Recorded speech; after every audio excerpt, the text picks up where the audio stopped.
வணக்கம் சினிபாட் தமிழ் நேயர்களே, சிகரம் தொட்ட தமிழ் சினிமா நிகழ்ச்சியோட 31வது எபிசோடுக்கு உங்களை அன்புடன் வரவேற்கிறேன். இன்னைக்கு நம்ம பார்க்க போறது நம்ம சூப்பர் ஸ்டார் ரஜினிகாந்தின் நடிப்பில் வெளியான சூப்பர் டூப்பர் ஹிட் படமான தர்மதுரை படத்தை பத்தி தாங்க. தர்மதுரை ஜனவரி 14, 1991ஆம் ஆண்டு ரஜினிகாந்த் மற்றும் கௌதமி நடிப்பில் பஞ்சு அருணாச்சலம் கதை எழுதி ராஜசேகர் இயக்கத்தில் பொங்கல் என்று ரிலீஸ் ஆச்சு. இந்த படத்துல கௌதமி, மது, நிழல்கள் ரவி, சரண்ராஜ் என பல பிரபலங்கள் நடிச்சு படத்திற்கு வலு கூட்டியிருப்பாங்க. இந்த படம் மற்ற படங்களை மாதிரி திட்டமிட்டு எடுக்கலையாங்க. குறிப்பிட்ட நாட்கள்ல அவசர அவசரமா எடுக்கப்பட்ட படமாங்க. மற்ற படங்கள்ல வர பிரச்சனை மாதிரி இல்லாம இந்த படத்துல புதுசா பிரச்சனை வந்திருக்கு. அது என்னன்னா, எஸ் ராமநாதன் மற்றும் எஸ் சிவராமன் தயாரிப்புல ராஜசேகர் இயக்கத்துல பஞ்சு அருணாச்சலம் கூட்டணியில காலம் மாறி போச்சுங்கிற பேர்ல ரஜினிகாந்தை வச்சு படம் எடுக்க முடிவு செஞ்சு ரஜினிக்கு அழைப்பு விடுத்திருக்காங்க. ரஜினி தனிப்பட்ட வேலையா வெளியூர் சென்றிருந்தாலும் ராஜசேகர் அவர்களின் அழைப்பை மறுக்காம உடனே புறப்பட்டு வந்திருக்காரு. தயாரிப்பு நிறுவனமும் கொஞ்சம் கூட தாமதிக்காம படப்பிடிப்பை மறுநாளே ஆரம்பிச்சிருக்காங்க. படப்பிடிப்பு 13 நாட்கள் கடந்த நிலையில ரஜினி சாருக்கு 10வது நாளே ஆர்வம் குறைஞ்சு போச்சாங்க. இதை கவனிச்ச இயக்குனர் ரஜினி சாரை கூப்பிட்டு பேசியிருக்காரு. அப்போ ரஜினி அவர்கள் சொன்னது என்னன்னா, இந்த கதை எனக்கு பொருந்துமானு தெரியல, என்னோட ரசிகர்களுக்கு இது பிடிக்குமான சந்தேகமா இருக்கு,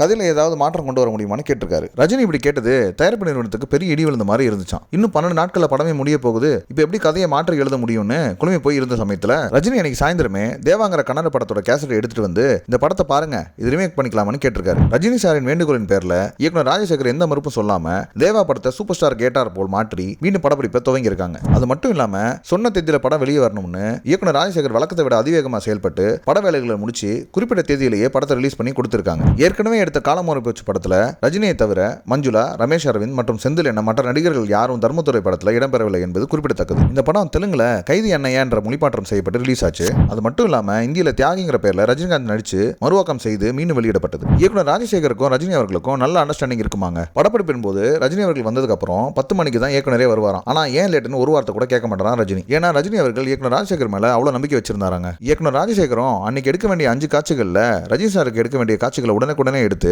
2 மணிக்கு ரஜினி சாரை அனுப்பிடுவாராம். மற்ற காட்சிகளையும் 5 மணிக்குள்ளேயே முடிச்சு 5:30 மணிக்கே பேக்கப் சொல்லிடுவாராம். அந்த அளவுக்கு திட்டமிட்டு செயல்படுகிற திறமையான இயக்குநர்கள்ல ராஜசேகரும் ஒருவர். இசையின் நாயகன் இளையராஜா அவர்கள் தான் இந்த படத்துக்கு இசையமைச்சிருக்காரு. பஞ்சு அருணாச்சலம் பாடல்களை எழுதியிருப்பாரு.